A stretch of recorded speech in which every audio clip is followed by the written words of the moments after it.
Coming up, you gently blow through, like that. Alaska Native languages and the life and death battle to save them. Who is going to take over? Who is going to continue on? The bigger question, how do you rescue a language from the brink? You have to start somewhere. You are the culture bearers. Ahead, new life for Native languages. How one generation hopes to change the course of history.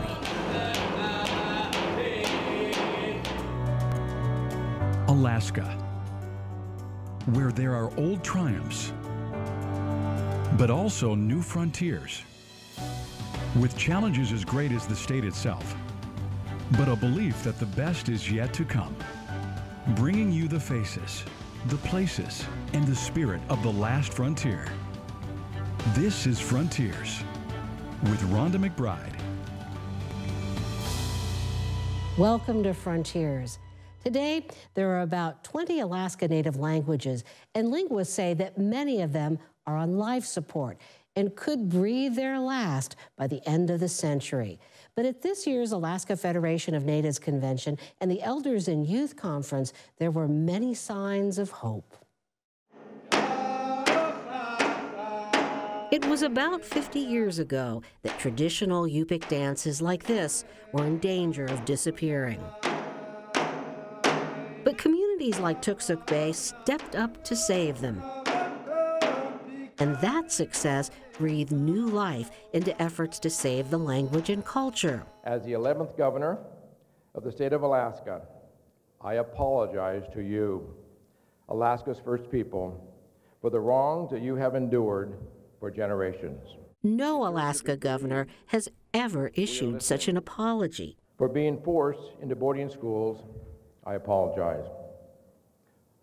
For forced to abandon your native language and adopt a foreign one, I apologize.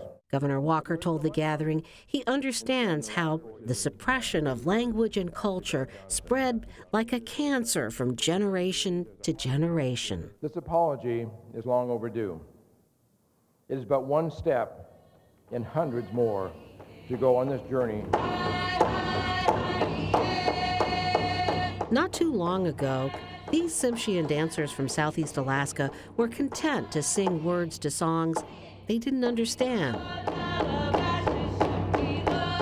The words have a higher meaning to me as I'm learning SMALGYAX, and I'm starting to have a lot of aha moments. We'll be singing a song and then a word will make sense. And I think it's helping my learning a lot with singing and dancing. The words didn't come easy for Marcella Asicksik. So this is a review of everything we learned last spring. She has only 6 fluent speakers to turn to. Question 2, goigwa'a. All over the age of 70. Shomki. That's brother to sister or sister to brother. Which sparked a sense of urgency. Me standing here talking to you in English, I feel like I'm wasting time already.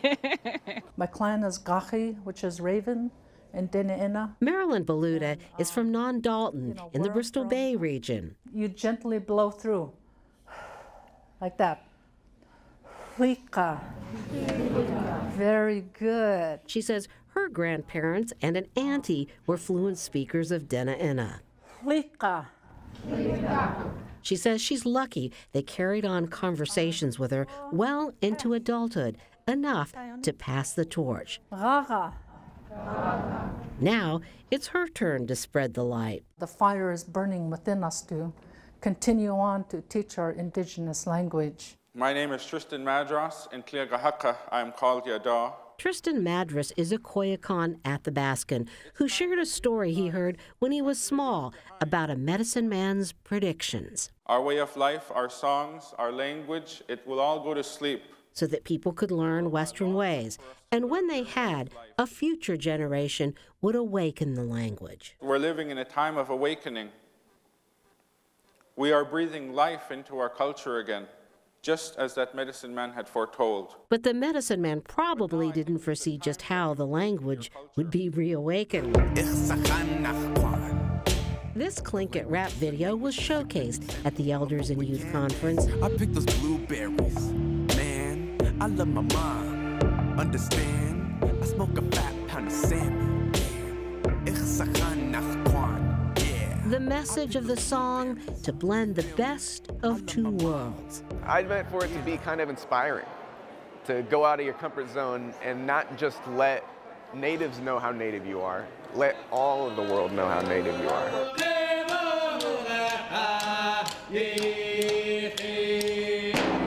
The discovery here, there are many bridges between the past and the present, and for Alaska's new lieutenant governor, the connection is almost spiritual.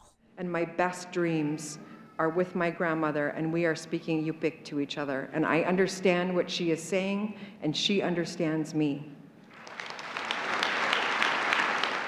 And we just scratched the surface of all the efforts to reawaken native languages. Up next, Miles Creed and Melissa Heflin are here to tell us about their Inupiat language project, how it started out small and then took on a life of its own.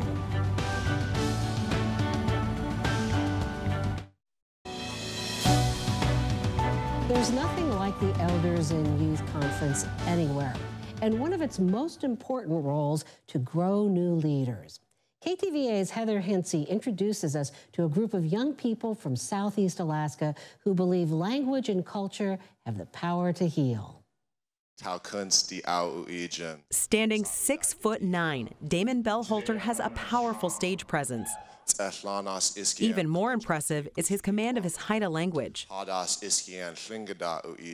Damen thanked the women in his life for giving him that gift. If you enjoyed what I had to say, and if you are thinking about saying thank you, don't thank me.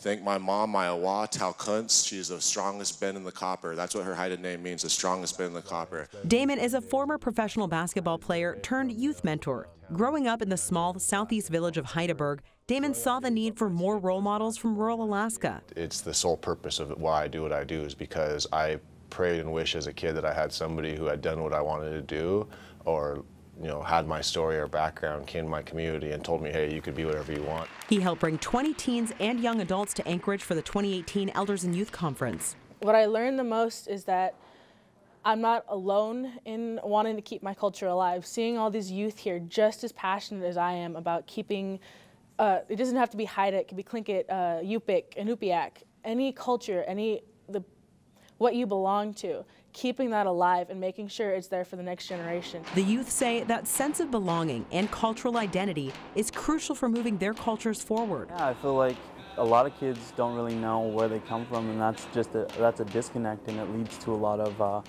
either drugs or alcohol issues, or even isolation. And I don't believe those things should be in the village, because we're already so isolated, and I feel like we should never feel alone. Damen hopes the connections the kids make this week will keep them engaged with their Indigenous heritage. If we have kids who are thirsty and hungry to learn more about their culture and their language, then we've done our job.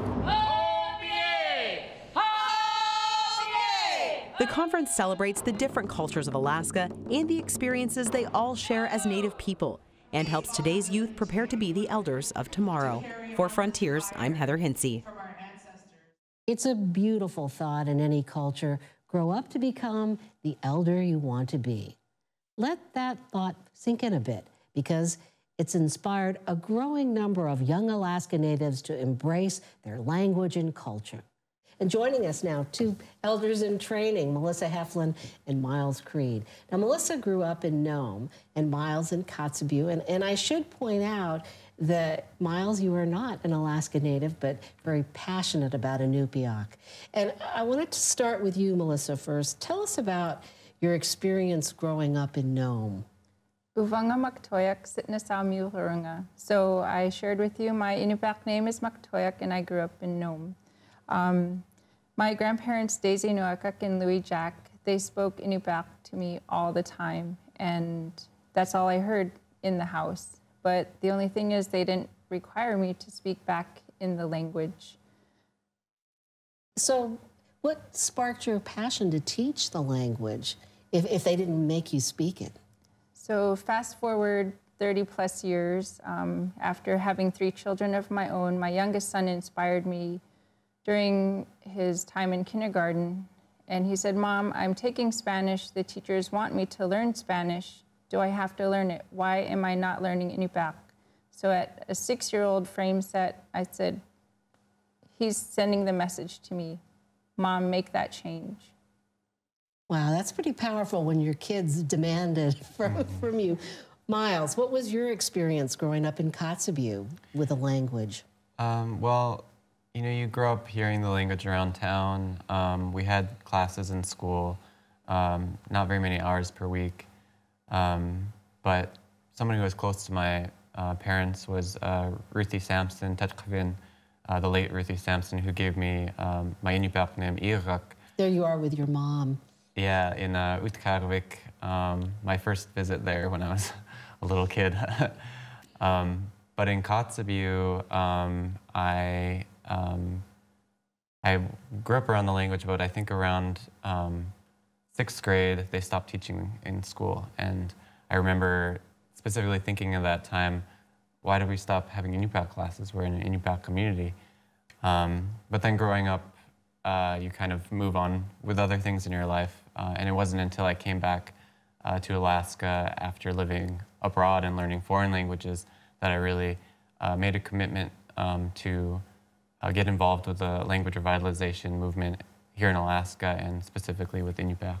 So let me ask you, Melissa, how is his Inupiaq? So how well does he speak the language? Miles and I, we are both not fluent in the Inupiaq language. We are working towards fluency. And as his name suggests, Irak, like a rock, he is the rock within our Inupiaq language circle that we all bounce off of, and we seek guidance from him. He's very strong, you know, in certain capacities, very strong in networking. So if he does not have the answer for something we're trying to get translated, he seeks out those resources. And who do you seek help from? Well, our biggest mentor and inspiration is Dr. Edna McLean. Once a week, we go to her house to practice Inupiaq. She has created so many resources over the last 50 years. She created the comprehensive Inupiaq dictionary. She worked on the Rosetta Stone project. She has dedicated her entire life to preserving and passing on her language. And without all of the work that she has put in over all these years, what we're doing now wouldn't be possible. And we're just so grateful that we can have a resource such as this and the amazing woman who knows everything about, well, not everything, but knows so much about the Inupiaq language, and it's just such a treasure to be able to work with her. I want to put up some numbers on the screen, because if you look at the number, and these are just a few of the 20 Alaska Native languages, when you look at those numbers, they are a cause for concern. Even Yupik, which is the strongest, has about half as many fluent speakers as they are in the population. And then you go all the way down to Tlingit and DENAINA, and wow, it's just a tiny slice of people. I mean, how do you learn to converse when you can only find 50 speakers? It doesn't bode well. Well, we're thankful for Inupiaq that there are, you know, about a few thousand speakers left. But for smaller language communities, the situation is really dire. The governor declared a state of linguistic emergency, and frankly, it's really overdue. The situation that we have in Alaska right now, with many languages having less than 100 speakers, we really need everybody in Alaska to be paying attention to this issue and doing something about it.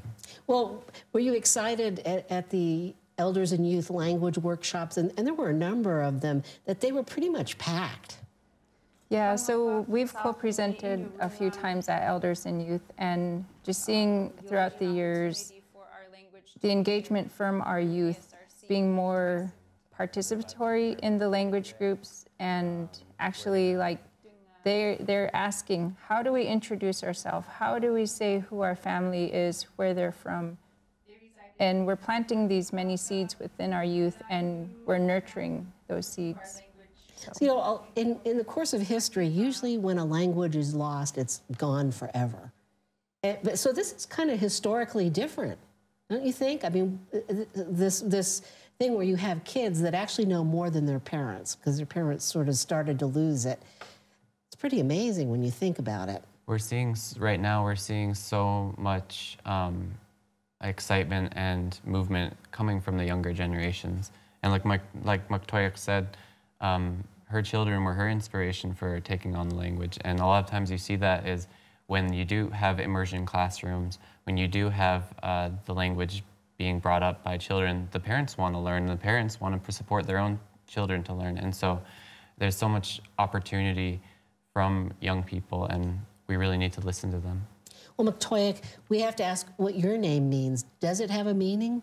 I honestly don't know if it does have a meaning. It was given to me by my grandmother, Daisy Maktoyak Jack, and she shared it with another one of my relatives, and she was a very strong woman. She was very hands-on, so she taught me how to preserve our traditional native foods, how to do arts and crafts, and in her own indirect way, she taught me to carry on the language.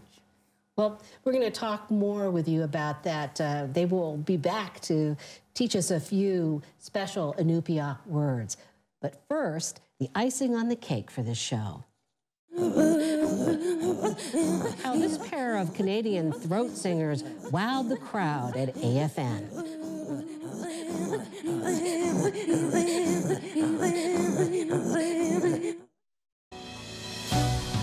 They say that there are words and concepts unique to every language, which are hard to express in another language. That's why every language is precious. Miles Creed and Melissa Heflin are back with us to help us appreciate some words in Inupiaq that have no true counterparts in English. And I want to start with one of my favorite that I hear a lot when I've gone up to Kotzebue, Ariga. I hope I said that right. Ariga. Ariga. So we use this word in praising our students when they say something correctly and when they say something incorrectly as a form of encouragement. So it's like, how awesome, how nice, wonderful, you did it. We praise it. Ariga. You know, and that word always is said with such a welling of passion. You know, I think it has to mean more than just it's good, it's great. People translate it to how good, how great, how awesome, but it really doesn't encapsulate the whole meaning of that word. So you picked out another word to share with us. It's a greeting.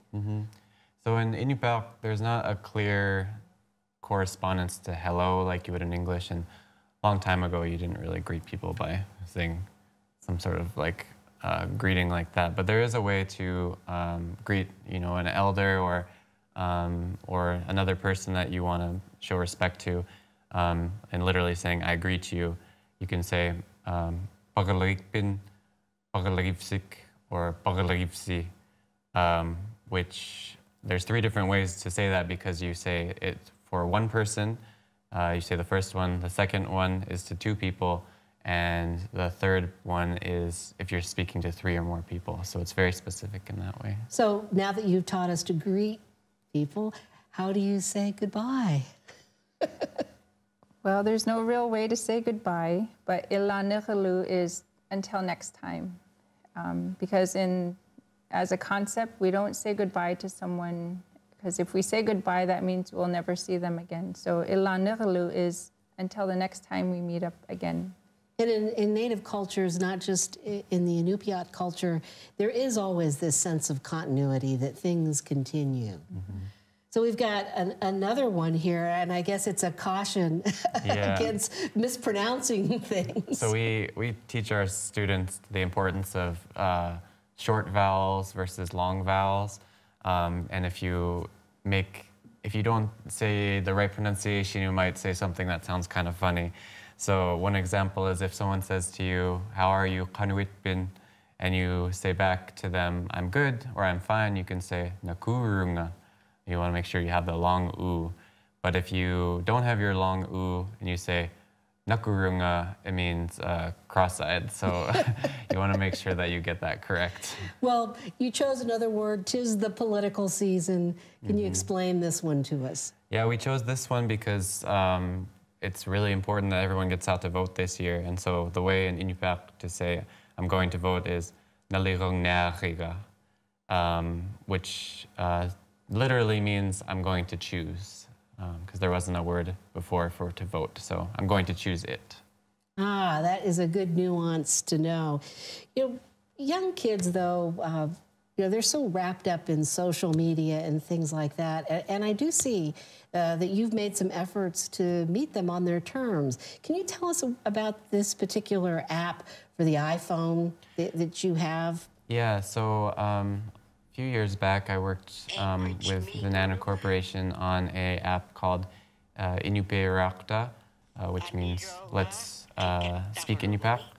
And you can find it at the App Store. It's a phrasebook app, and it has recordings of different phrases that you can say, whether you're speaking to an elder or whether you're speaking to your friends. And I think it's really important that we have resources like this on our phones, in our technology. Another project I worked on was getting Inupiaq on Facebook, and so that the Facebook interface would be in the Inupiaq language, because I think it is important to meet our young people where they're at. And I know I'm on Facebook all the time, and I know a lot of young people are on Facebook all the time. And that's not going to bring back the language, it's just having it on social media, but I think it's one step of visibility that's really important. All right, thank you very much, Miles Creed and Melissa Heflin. Well, in Canada's far north, throat singing helped women get through very long winters. It filled their nights when the men were away on a hunt. And KTVA's Heather Hinsey shows us that throat singing is a language all unto itself.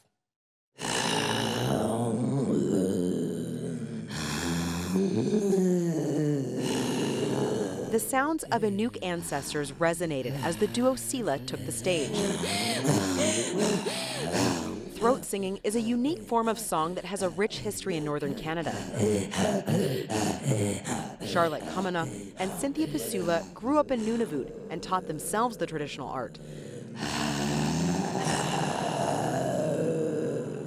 When I moved away from my homelands, when I moved down to southern Canada, I felt really disconnected from my language and my people and my culture. So throat singing was a way for both Cynthia and I to stay connected to our roots.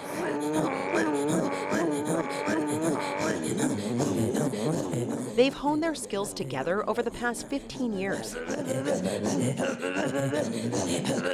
It's such a passion of mine. I've been singing for so long, and the fact that I get to share that with everybody, that's all I want to do, is because it's so fascinating to me. I mean, when I get to share that with people, it's awesome. Like many Alaska Natives, Inuk people are also in danger of losing their language. Throat singing keeps this pair tied to their heritage. When you have that connection, like with yourself and the people around you, and when you're able to relate, you know, almost losing something and revitalizing it, that's definitely something that really helps your spirit. Charlotte hopes Alaskans appreciate their vocal offering. I just want to give people goosebumps. That's all. From one Indigenous group to another, a gift of song that connects cultures across the Arctic. For Frontiers, I'm Heather Hinsey. And for now, I'll say goodbye with a Yupik word I learned from my friends at KYUK, the public radio station in Bethel. Huyuchi, literally, be as you are, carry on. We leave you now with one more song from Sila. Thanks for joining us. We'll see you next week.